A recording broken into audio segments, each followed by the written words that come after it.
Yashodanandana Brajajana Ranjana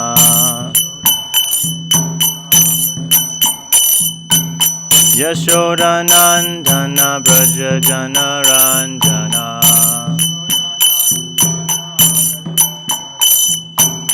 Yamunatira Vanachari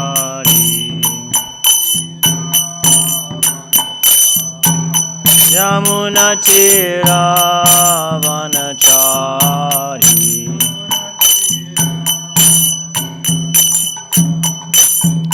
Hare Krishna, Krishna Krishna, Hare Hare, Hare Rama, Rama Rama, Hare Hare.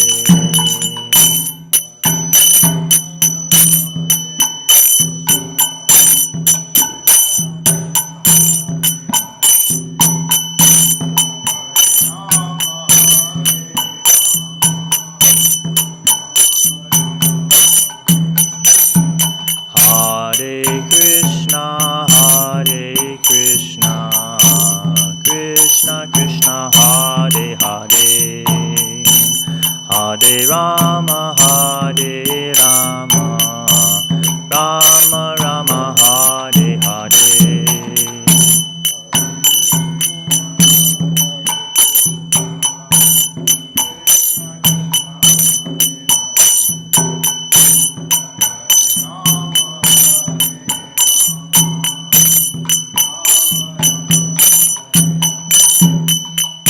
Hare Krishna, Krishna Krishna, Hare Hare, Hare Rama, Rama Rama, Hare Hare.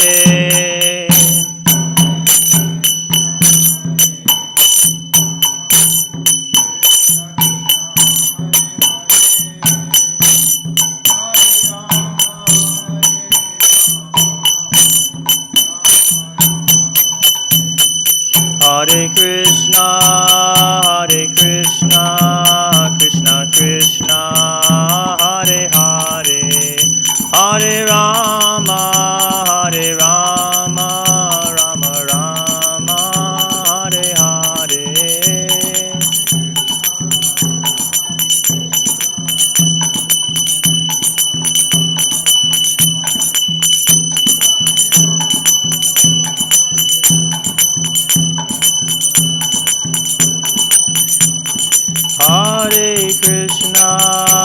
Hare Krishna, Krishna Krishna, Hare Hare, Hare Rama,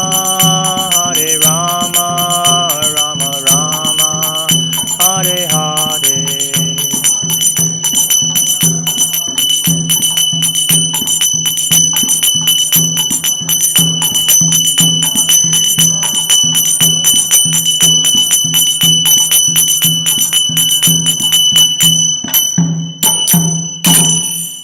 Jayom Vishnupad Paramahamsa Parivrajagacharya Stotra Sata Shishimad. His Divine Grace A.C. Bhaktivedanta Swami Srila Prabhupada Ki. Jayom Vishnupad Paramahamsa Parivrajagacharya Stotra Sata Shishimad. His Divine Grace Bhakti Siddhanta Saraswati Goswami Maharaj Prabhupada Ki. Ananda Koti Vaishnava Vrinda Ki. Samaveda Bhakta Vrinda Ki. All glories to the assembled devotees. All glories to the assembled devotees. All glories to the assembled devotees. All glories to Sri Guru and Gauranga. All glories to Srila Prabhupada.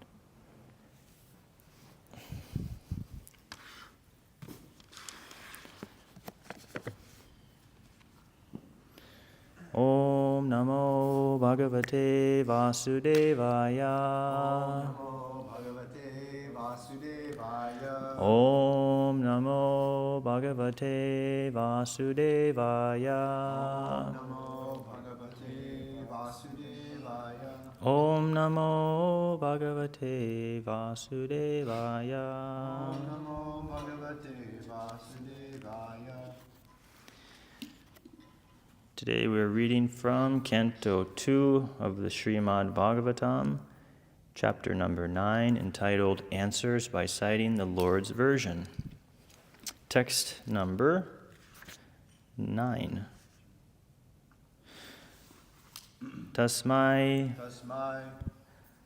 Swalokam Bhagavan Sabhajitaha Sandarshayam Asa Param Na Yat Param Vyapeta Sanklesha Vimoha Sadvasam Swadrishtavadbir Purushar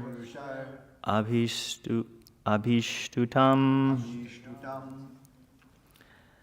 Tasmai Swalokam Bhagavan Sabhajita Sandarshayam Asaparam Nayat Param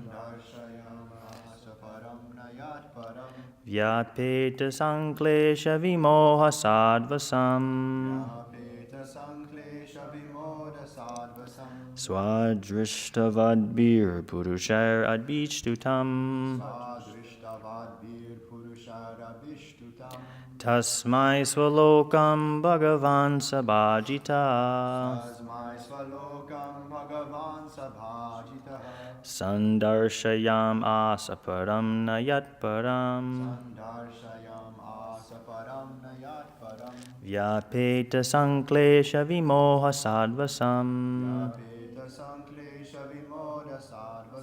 Swadrishtavadbir Purushar Abhishtutam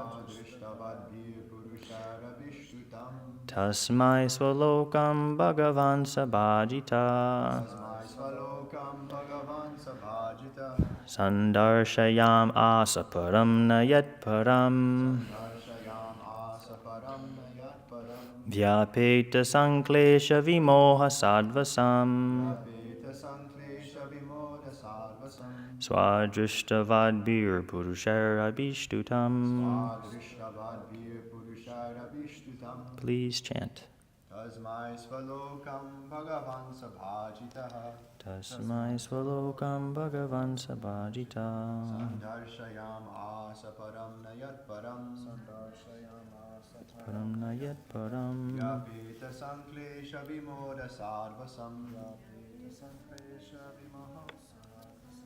Svadrishtavadbir Purushara Vishnutam Tasmai Swalokam Bhagavan Sabhajita Tasmai Swalokam Bhagavan Sabhajita Sandarshayam Asaparam Nayat Param Sandarshayam Asaparam Nayat Param Yapeta Sanklesha Vimoha Sarvasam Svadrishtavadbir Purushara Vishtutam Svadrishtavadbir Purushara Vishtutam. Give it a go, Mason.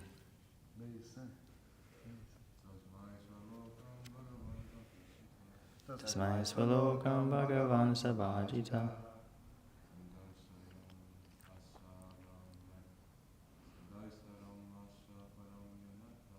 Sandarshayam Asaparam Nayat Param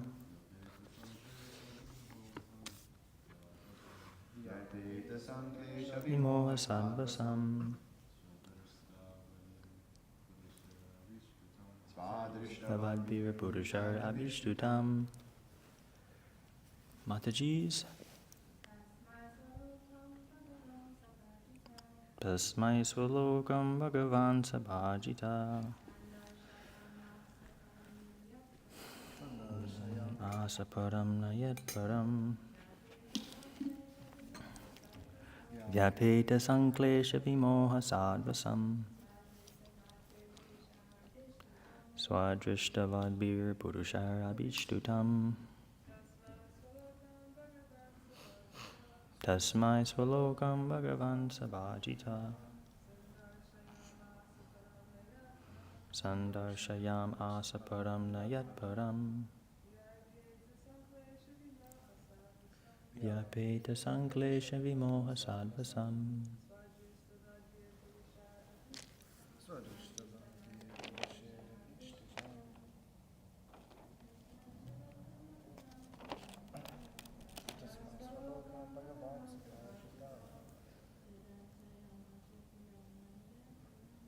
Sandarshayam asaparam nayat param.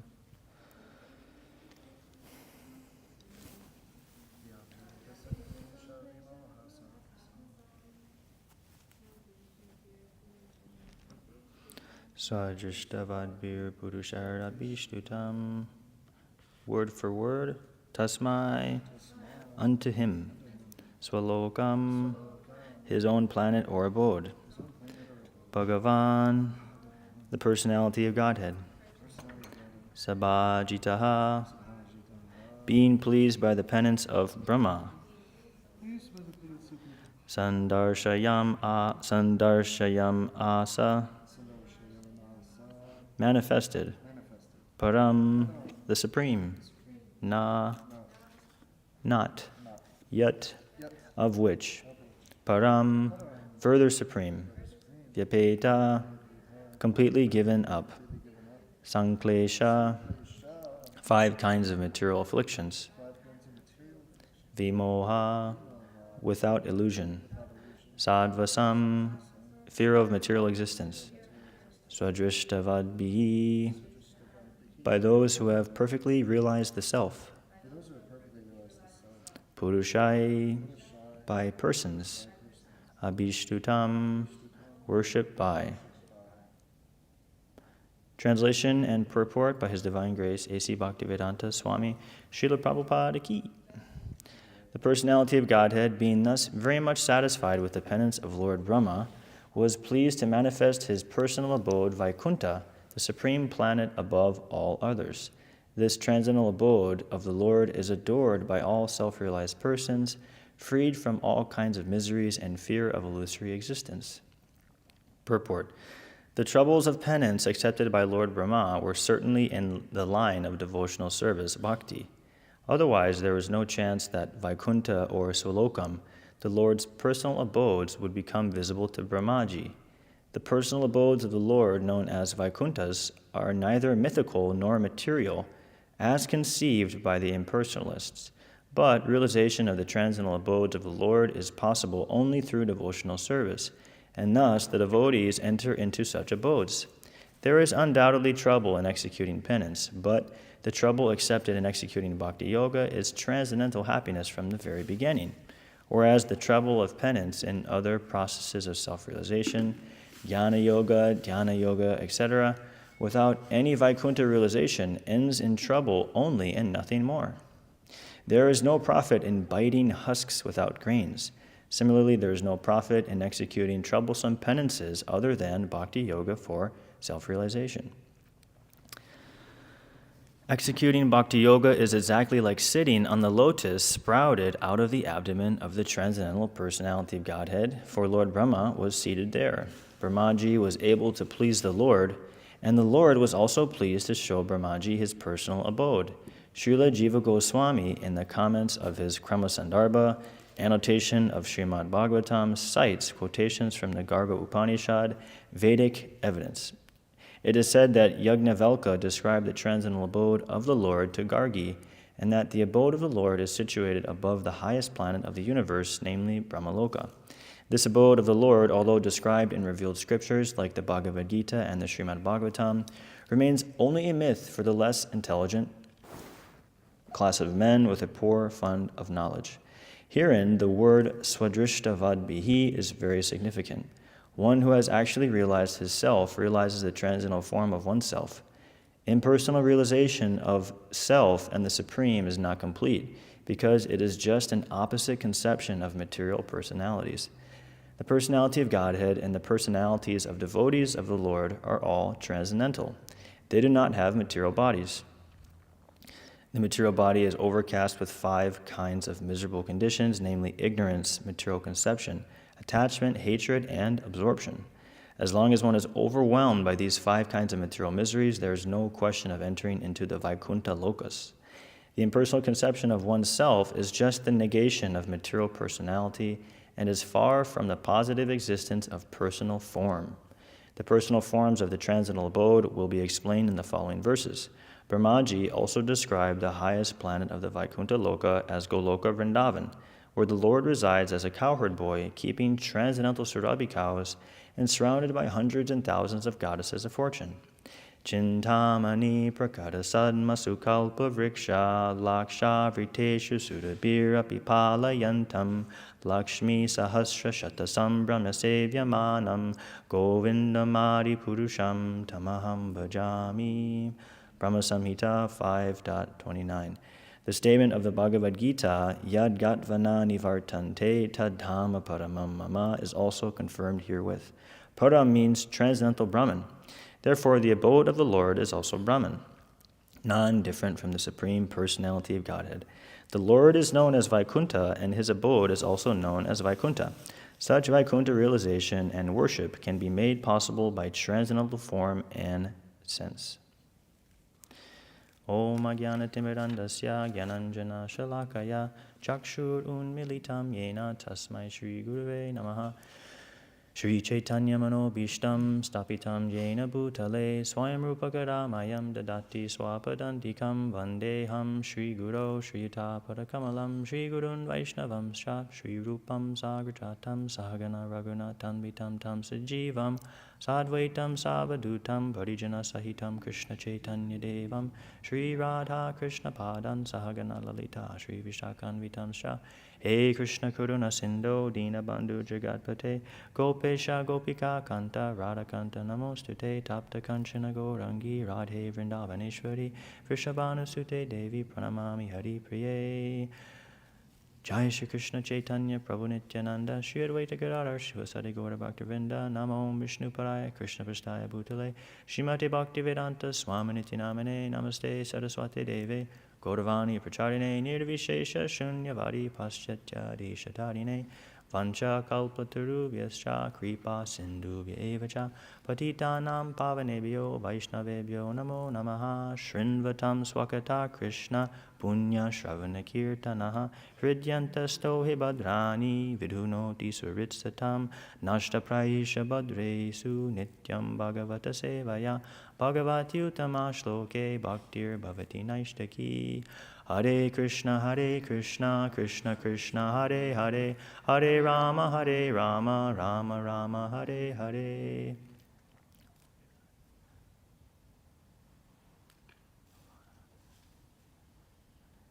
Okay, so we are continuing our daily readings of the Srimad Bhagavatam, Canto 2, and this is a very amazing chapter, and someone in material consciousness may think,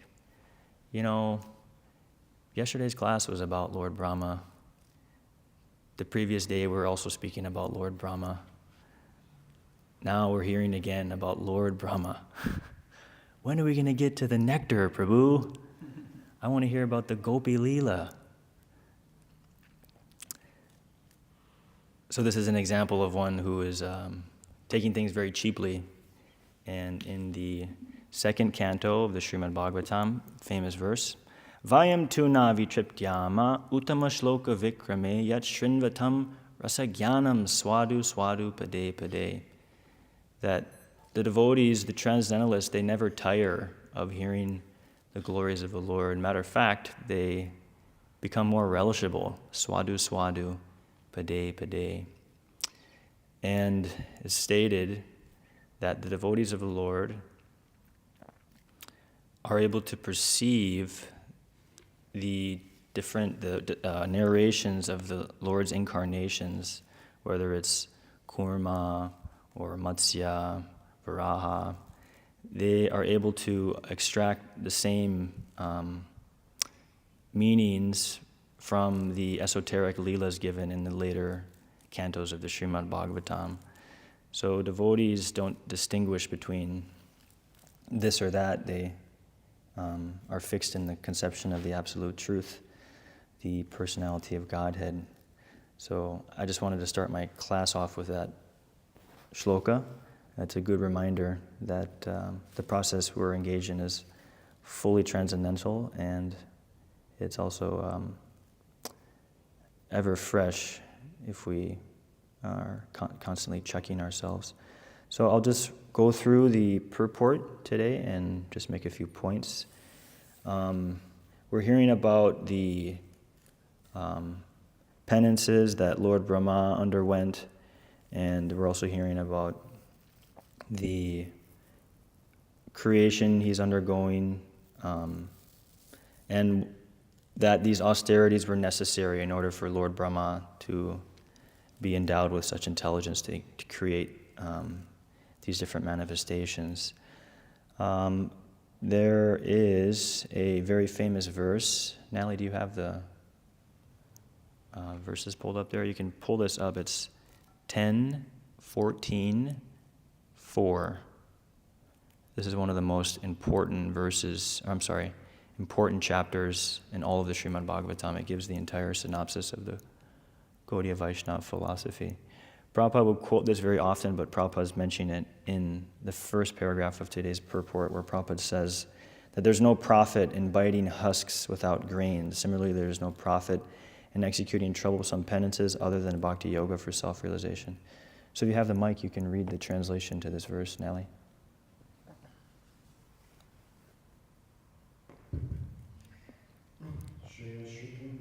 Just read the translation. Yeah, the Sanskrit's a little technical. My dear Lord, devotionals recently used the best path for self-realization. If someone gives up that path and engages in the cultivation of speculative knowledge, he will simply undergo a troublesome process and will not achieve his desired result. As a person who beats an empty husk of wheat cannot give grain, one who simply speculates cannot achieve self-realization. His only gain is trouble. So yeah, there's ultimately tons of suffering that comes from engaging in material life and trying to maintain oneself in this material world. And ultimately that just ends in, it's all for naught. You don't really get anything at the end. But even if we're just making small little steps towards the supreme destination of Lord Krishna's lotus feet, that is staying with us now and forever. And it may be very difficult to accept these different austerities in Krishna consciousness, but Srila Prabhupada writes in the first canto, in the chapter glorifying Lord Bhishma Dev, that a devotee should ungrudgingly accept tribulations from the Lord. They should be grateful and see that, oh, this is for my own purification. So ungrudgingly accept tribulations as a benediction. And just the other day, Bhakta Charandeep and I were out distributing books in the cold weather, and things weren't really going so well for us. And we were thinking, what's going on here? Why is this so difficult, And he said something that really struck me, actually. He said, Lord Krishna must not be pleased with me. I was like, wow, you're right. You're right. Because it may be that, it's this person, or this person said this to me. It's maybe it's the devotees, they're not serving me properly, or maybe it's just all these karmis. They don't want, they're so unfavorable. But one with a proper conception, they always see that as it is only due to my lack of Krishna consciousness, which is why I'm suffering. And another famous verse from the same chapter, we hear it again and again. Tate nukampam susamikshama bunjan eva ritam vivakam hridvag vapur vidadam namaste jiveti yomutipede sadayabak. That the devotee sees all these different tribulations and trials and difficulties as being administered by the direct hand of the Lord, as customized suffering, because we all have our own attachments that we come into this material world with, and the Lord knows exactly what we need, because He, in the form of the bona fide spiritual master, is an expert physician, and the spiritual master carries with him, as a physician, two things. The bona fide guru carries hymns and instructions. So as a disciple, we should make it our life and soul to execute the orders of the bona fide spiritual master, And if we can't do so, then better just give up your life. That's stated in the 4th canto of the Srimad Bhagavatam. Jita Girish Prabhu and I were looking at this. He mentioned it in his class. And there's a lot of amazing descriptions there that Prabhupada gives. The Puranjana pastime is very, it's like looking at like a disco ball or something. There's just like so many different views, and like it's such an amazing story. But there's also a lot in there about the relationship between the guru and the spiritual master. And there's this story about, I think Jita Girish Prabhu mentioned this. The wife was, the husband was burning, and the wife was going to enter the fire. And Prabhupada was explaining in those purports that actually, just as a wife should become bewildered by the absence of her husband, similarly the disciple should weep upon the disappearance of the spiritual master. So you can see the importance of, the ultimate dependence on the guru, praying every day. Please make me your humble servant. I don't want anything else. I just want to be your little dog. And I'll just sit outside your door, and whenever you come, you can just give me a little food scraps, and I'll just subsist off of that. Bhaktivinoda Thakur prays like this. In the next paragraph of this purport today, Prabhupada's mentioning a few different things.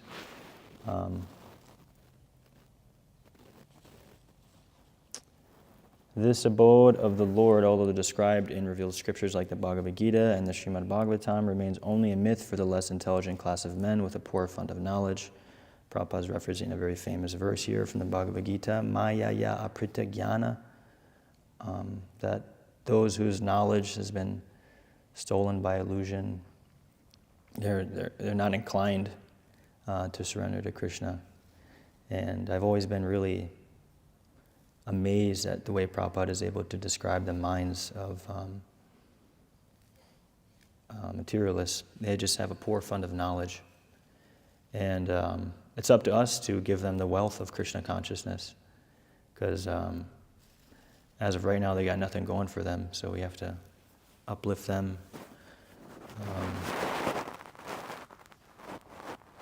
There's a point here, Prabhupada is describing how the transcendental abodes of the Lord are not material. And if you can pull up Nectar of Instruction, text number 5. This is a nice verse that we should all know, because we were chanting the Nectar of Instruction for months, I think.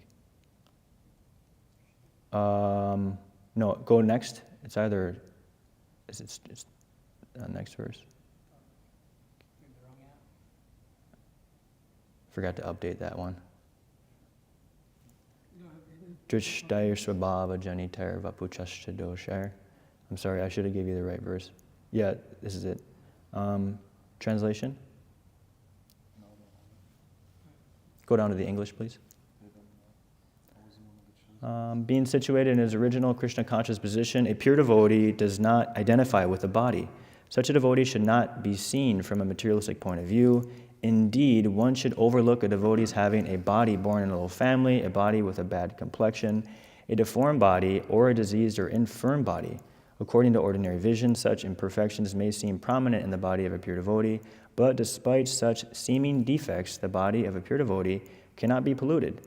It is exactly like the waters of the Ganges, which sometimes during the rainy season are full of bubbles, foam, and mud.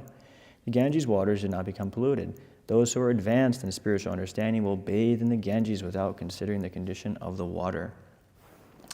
So, just as the transcendental abodes of the Lord are not material, so neither should we see the form of the pure devotee to be material, although there may seemingly be so many different defects. And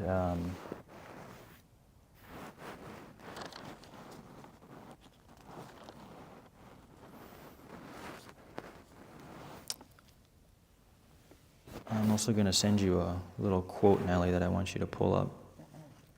This is going to be on your WhatsApp. This is a description that Srila Prabhupada gives, and it's really, really beautiful, so I just want to share this with you guys. Pull this up. You have to probably zoom in on this, but I don't know if you can turn that. Oh. Yeah, anyways. I'll just read this. Sorry for the technical difficulties. This is from the 4th canto. A pure devotee always engages in this. Oh, here we go. You can see it. Jai. A pure devotee always engages in the service of the Lord, taking shelter of his lotus feet, and therefore he has a direct connection with the saffron mercy particles that are strewn over the lotus feet of the Lord. Although when a pure devotee speaks, the articulation of his voice may resemble the sound of this material sky, the voice is spiritually very powerful because it touches the particles of saffron dust on the lotus feet of the Lord. As soon as a sleeping, living entity hears the powerful voice emanating from the mouth of a pure devotee, he immediately remembers his eternal relationship with the Lord, although up until that moment he had forgotten everything. So it may seem that, this sound may have resemblance of the material sky, but it's just so incredible. You really can't glorify Srila Prabhupada's words properly. But when I read this purport, I was thinking, wow, if someone just gets one of Prabhupada's books, they're getting an association of a pure devotee. And even if they just hear, either from his books or even from a lecture, the sleeping, living entity, yeah. How amazing is this? I have a lot of references here, so if you could pull up Nectar of Instruction,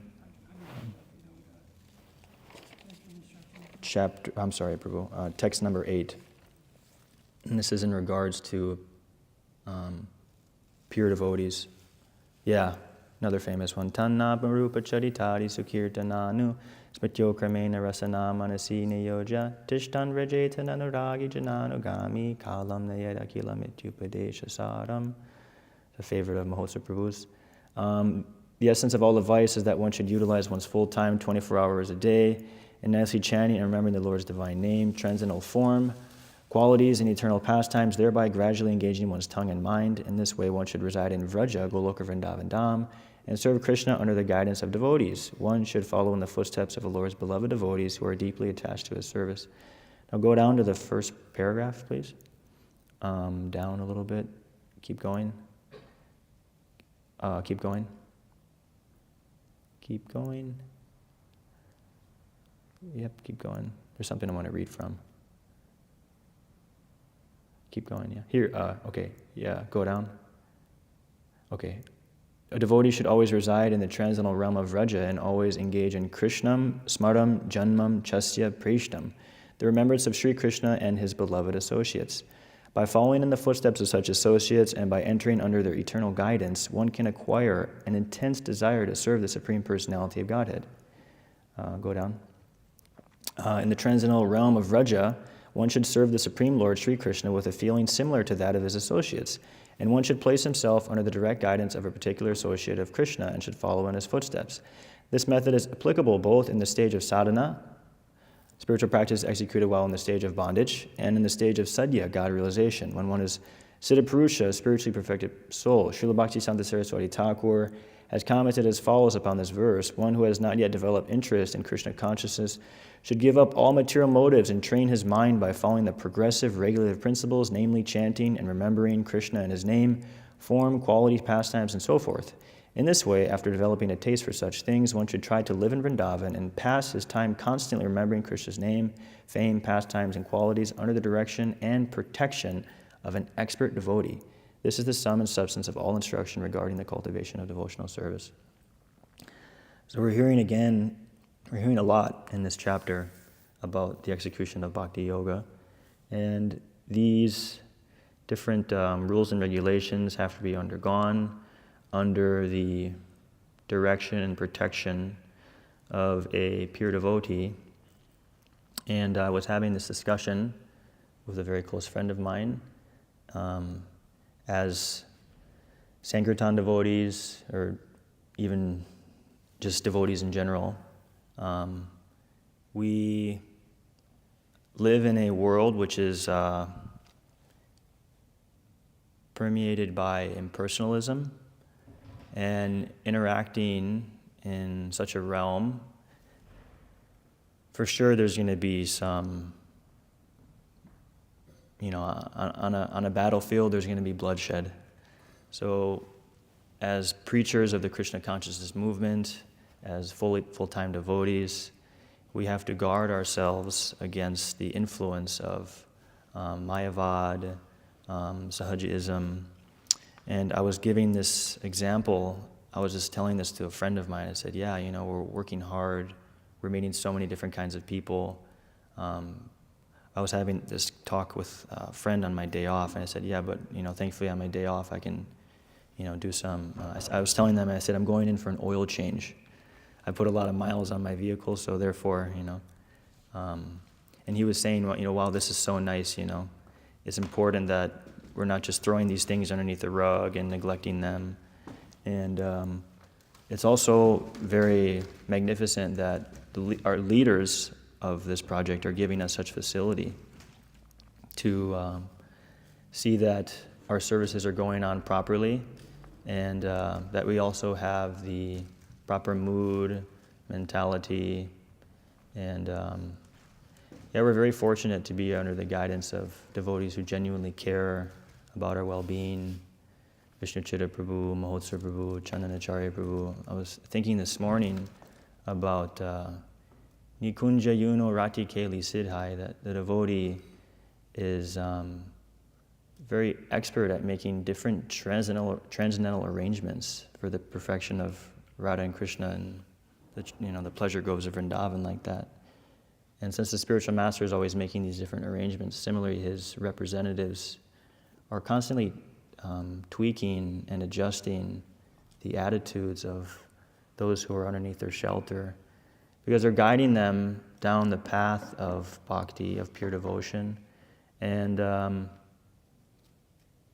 we need a lot of different instructions, just like you're going from here to Delaware, GPS is like boom, boom, boom, boom. You're making all different kinds of turns, So like that, we're very, very lucky to have devotees who care about us.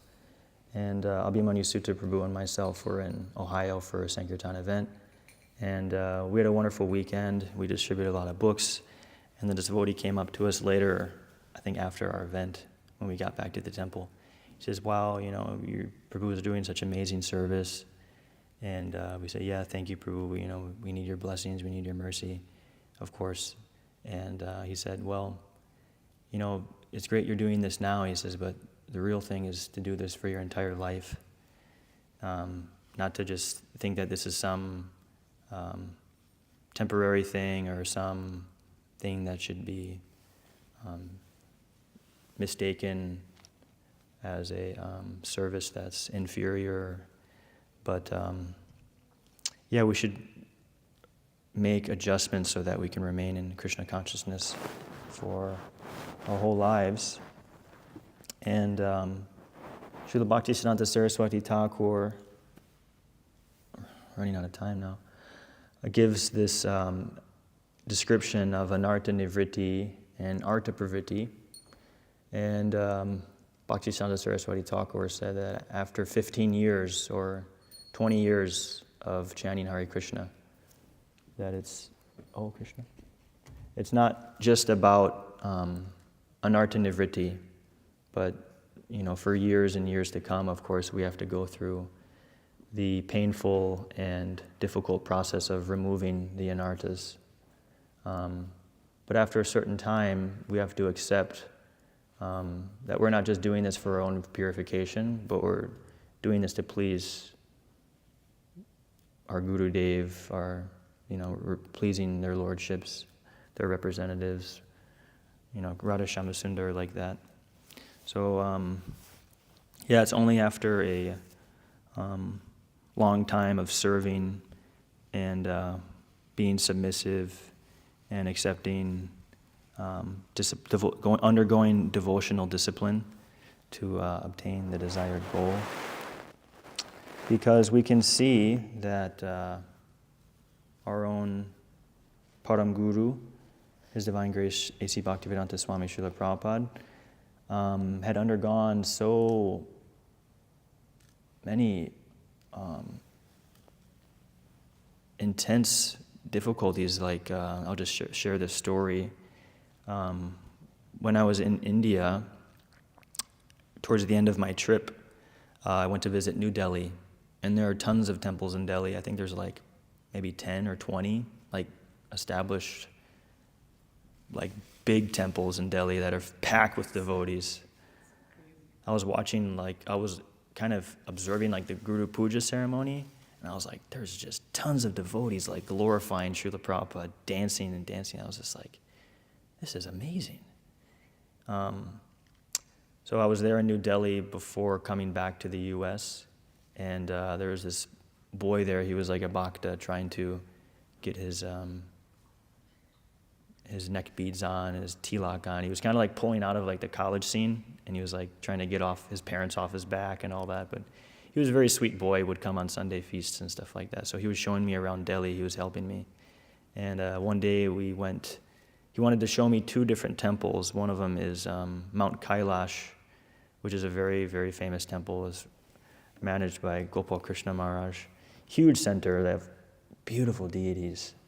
Just laying your eyes upon these deities, you're just like, Krishna's so beautiful. But anyways, he also took me to a little small temple called Chippiwada. And I was really excited to go there because when they told me what was happening there, they said, this is the place where Srila Prabhupada used to write his Back to Godhead magazines. And I said, wow, this must be such a special place, you know? So I was just meditating on arriving there, and we had to take so many different trains. And we finally arrived in Old Delhi after traveling throughout the morning. And I got off the train with this devotee, and I had my phone just in my hand. I wasn't really using my phone that day, but he was like, oh, you know, you just put your phone in your pocket because like this area is like a little chaotic, you know. I was like, yeah, I'm like used to traveling, you know. It doesn't really bother me. But anyways, just start walking, and it's like a Muslim part of town. There's like high-rise buildings, and everything's just like kind of like covered in like soot, you know. It's like everything's kind of black. There's all these like markets there. You got all these like Arabic people, Muslim people selling like dates. There's like 50 varieties of different dates. I was like, what the hell is going on here? But kind of like strung through that was like butcher shops and whatnot, and just like walking past the Muslims, crazy traffic. I was like, where's this devotee taking me? I was like, we're going to an ISKCON temple. It was like through alleyways, like you're getting hit by traffic, animals are in the street. You're like, what is going on? And they finally like go down this like alleyway, and there's like a little turn. I was like, this is the temple we're going to? Like lead up these little steps. And there's like this spicy Bengali kirtan going there. And sweet devotee takes us upstairs and explains to us, he shows us this room where Srila Prabhupada was writing. There's all these letters there. You can just feel the potency. Prabhupada, you know, his lotus feet were walking on this floor, and they were doing renovations, but they still had a lot of work to undergo. And anyways, we took prasadam there. They served us lunch, and it was actually the best prasadam I had in my whole trip in India. It was really far out. And we were like, okay, maybe we'll go there for lunch, but there might not even be prasadam. And then I was like, Prabhu, we'll just depend on Krishna. Let's see what's going to happen, you know. And we went there, and it was really, really nice. And we spent like a few hours there because we were just kind of waiting to have darshan of Radha Vallabha. And the deities are like 150 years old. And these are beautiful deities that Srila Prabhupada worshipped and offered bhoga to, and would sing bhajans and like that. And as we were leaving, there was this sweet devotee. He was older, maybe like 60, and looked like he lived a pretty long life of like just serving, you know, like sleepless nights and just going through all sorts of hardship to just carry on Prabhupada's mission like that. And he was really sweet. He was showing us around. He was the one who arranged prasadam for us. And as we were leaving, he came up to us and he started crying, actually. He was choking up. And he said, Prabhupada was suffering so much. He said he was living here with just torn cloth. He hardly had anything. He was explaining that Prabhupada would, to save Lakshmi, he would carry his, I think it was the kind of paper, because he was working with the printing press. There's a picture of that painted. I think it's in the Lilamrita. It shows this like kind of Shudra-looking person, and it's in like this dark room, and Prabhupada's coming, like holding these articles, and the newspaper man isn't really working as like hard as Srila Prabhupada wanted him to. But yeah, Prabhupada was going all these different, devotional disciplines and austerities for our own benefit. And similarly, we should try to make, just like offering a little bit of water into the Ganges, that whatever we're doing is very insignificant, just going out and distributing a few books every day. But we can know for certain that it's very pleasing to our spiritual masters. That's their desire and their requests. I just have maybe a few more points to mention, and then I'll end. Oh yeah, can you pull up Bhagavad Gita, chapter 6, text 40, 640. This is a nice purport I like whenever I come across this one. Yeah, and go all the way down to the end. This is in regards to like austerities, penance, like that. Okay, last paragraph. Down.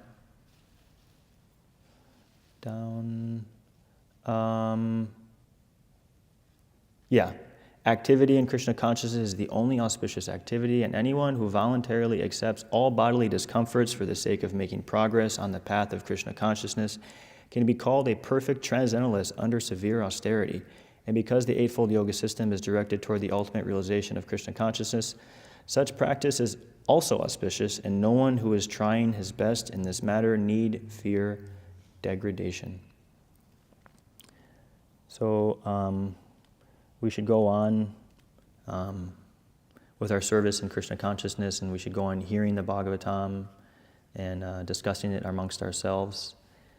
In the Adi Leela of the Chaitanya Charitamrita, the first canto, Krishnadas Kaviraj Goswami cites 10:10 from the Bhagavatam, Tesam Satita Yuktanam, I'm sorry, from the Bhagavad Gita, that the devotees are giving,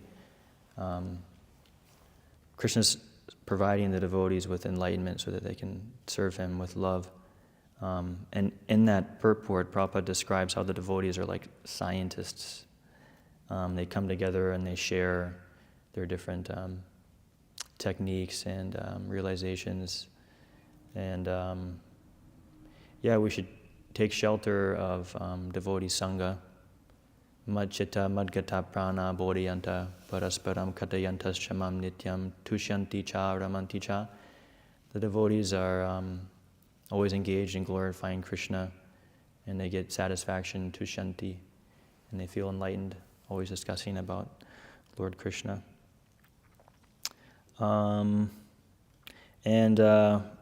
Because Prabhupada wanted us to know his books, and he said that, you should discuss the philosophy threadbare, just like when you have like a dhoti or a sari, something like that. You wear it for years, and eventually there's holes, and it's so thorough, threadbare it becomes. So we should, discuss the philosophy and ask questions to advance devotees in a submissive attitude. Pariprashnena sevaya, approach the guru with inquiry and then render service simultaneously. I wanted to mention one other thing, 2 points. This is really far out quote. My spiritual master, His Grace Vaisheshika Prabhu, there was a devotee asking about, Srila Prabhupada is gone, you may have known him, you may have served him, rendered service into his personal form, his vapu, but we are coming later. How can we connect like that? And my spiritual master gave this wonderful analogy, and he said, we should follow in the mood of Jagannath Das Babaji Maharaj. And this is a quote, this is an instruction that Jagannath Das Babaji Maharaj gave to his disciples. There's few instructions that are left, but this is one of them. To realize the supreme goal of life, you must repeat Harinam regularly and steadfastly. Steadiness is so important that it must be maintained even at the cost of one's life. So Bhaktanali Prabhu was asking the other day, if we have rounds in the nighttime, should we just take a little nap and just get rest? Jagannath Das Babaji is saying, even at the cost of one's life, you must maintain your bhajan.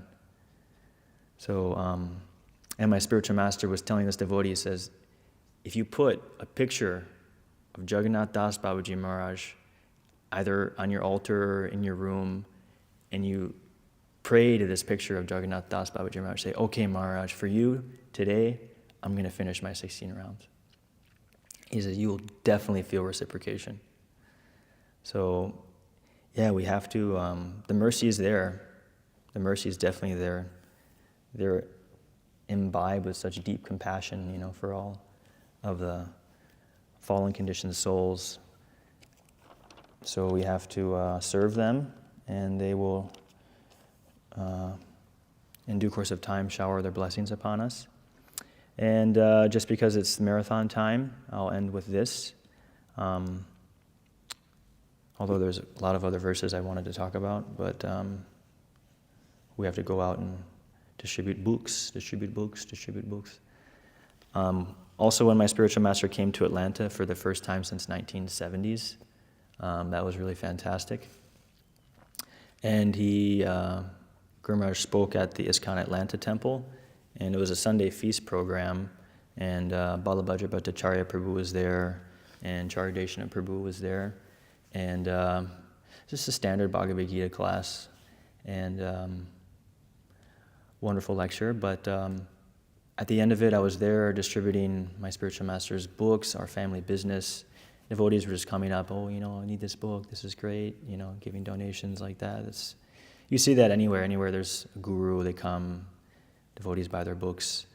So I just felt like that was my duty as a disciple. But the program was kind of winding up, and the sun was like pouring into the temple room, and I don't know, it's just such a special atmosphere there, although we hardly ever go there.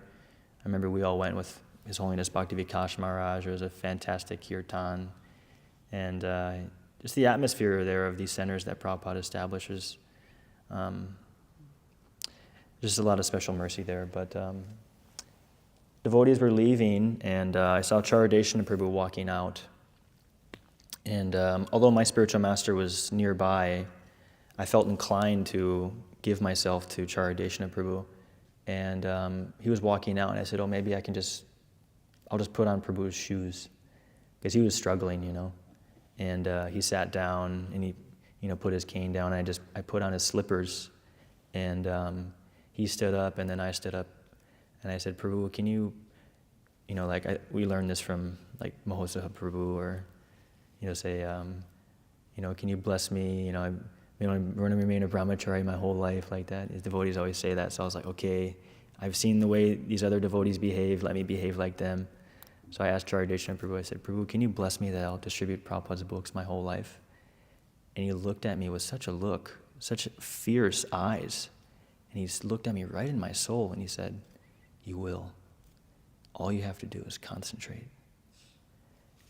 And I felt like I just got hit by a big caterpillar truck. I was blown away.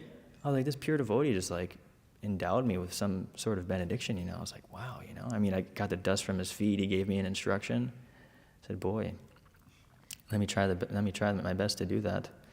So, in glorification of Charideshana Prabhu, I'll end there. If there are any questions or reflections, comments, Chandanacharya Prabhu.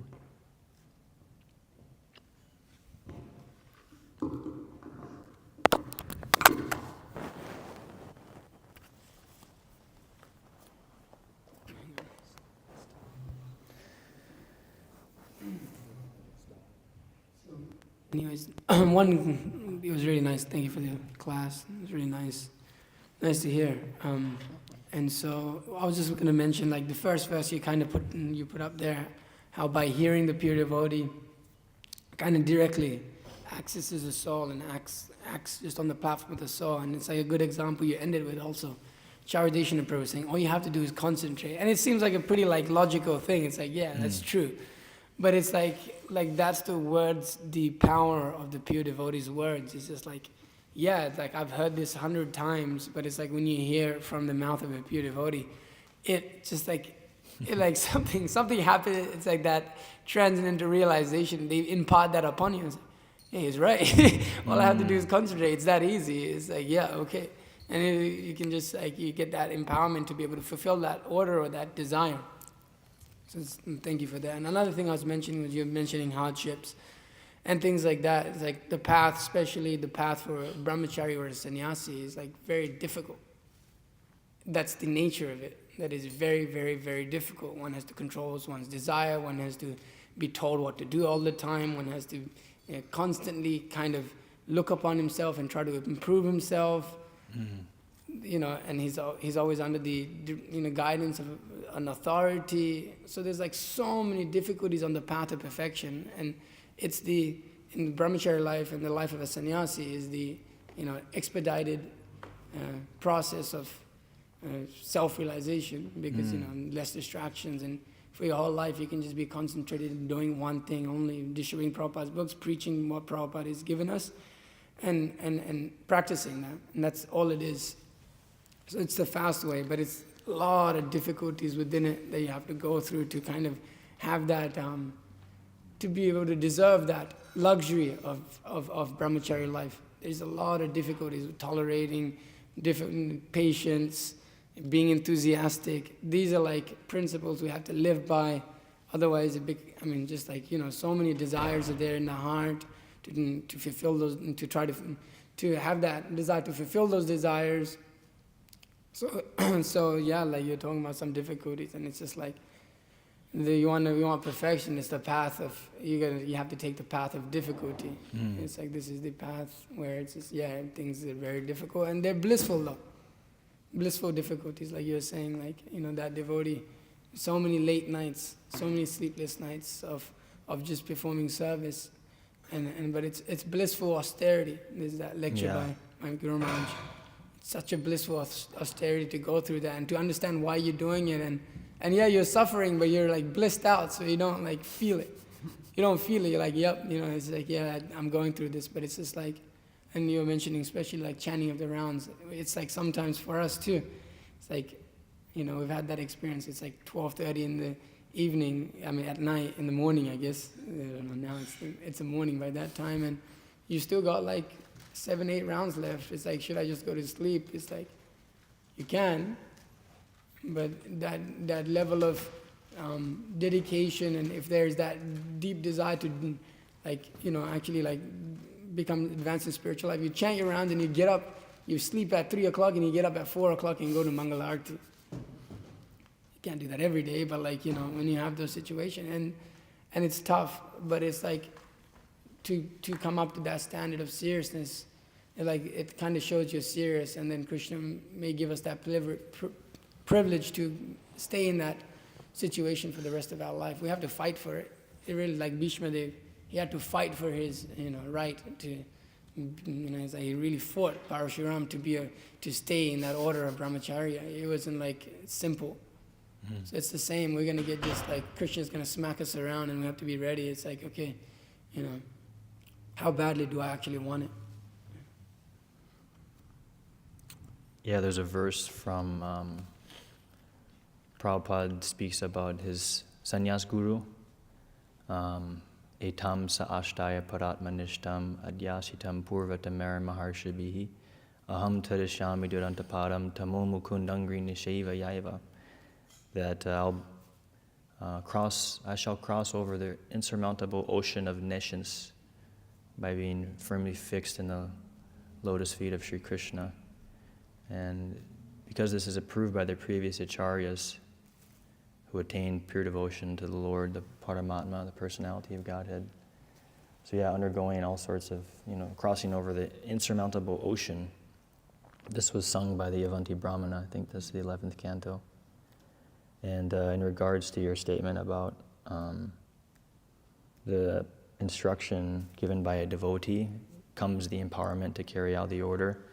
I was hearing from a preacher in Delhi. He's really well known there, but he was telling this example of a new person. They may join the temple and go out and distribute books, for the first time, and there's so much mercy flowing from Srila Prabhupada that they're able to distribute either a lot of books or just even a few.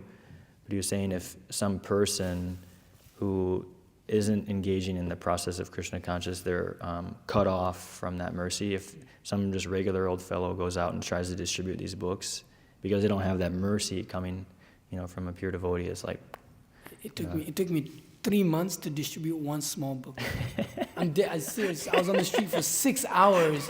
I distributed two perfections of yogas, and the first one just because they felt really bad for me. There's a picture of it somewhere, me distributing this one book. I can't find it. Is this in Australia? And it's in Australia. And that's 6 hours, bro. And it's just one little book, and it took me 2 months to do that. Oh my God. In the beginning, it's so tough, yeah. Janardhan Krishna, Prabhu. Hare Krishna. Prabhu, I really liked your anecdote, one of them from your time in India about your travels to this small temple with Chitpiwada. Chitpiwada? Yeah, that's what it's called. Yeah. How you were, we've been talking about in recent days and recent classes about this whole idea of performing austerity for Krishna. And you made this awesome understanding from this story, how you were saying that, things were seeming a little sketchy and you didn't know exactly what was going to go on, but you were like, just have faith in Krishna and he'll arrange everything for you. And you just kept on having faith. And then you were saying that the devotees were so nice, the deities were so beautiful, and the prasadam was the best prasadam you ever had. So just by going through these austerities and just having faith in Krishna that he'll reward us in full, he'll reciprocate even more than we were anticipating. Yeah. So that was just an awesome realization from that story that you told, Prabhu. Thank you, Prabhuji. Any other comments or questions? Prabhu's, Mataji's?